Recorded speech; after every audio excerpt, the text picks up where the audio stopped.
You are about to hear The Tragedy of White Injustice by Marcus Garvey, narrated by Darnel Stone. Because of the circumstances of time, it is thought that the representation of this little pamphlet would not be amiss in somewhat achieving the original object that it was designed to accomplish, that of giving the Negro a thought, with the hope of inspiring him toward the freeing of himself from the ugly octopus of race prejudice and exploitation, which has been devouring him in his universal association with certain members of the white race.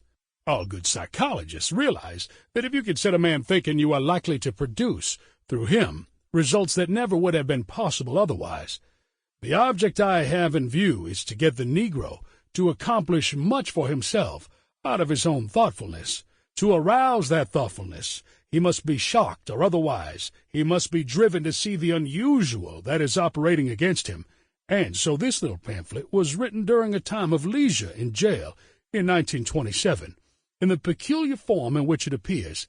It is not verse, neither is it orthodox prose, but it is a kind of mean adopted for the purpose of conveying the desired thought. The first and second editions of this pamphlet were published in the United States by Mrs. Amy Jacques Garvey, whilst I was doing a 5-year sentence at Atlanta, Georgia. As a result of the white man's prejudice in America, and thousands of copies have been circulated all over the world. There has been constant demand for more copies, but it has just been found convenient to publish the third edition. This was chiefly inspired by the present war conditions, where another section of the white race, the Italians, under the mad leader Mussolini, has seen it customarily proper to again invade free African territory.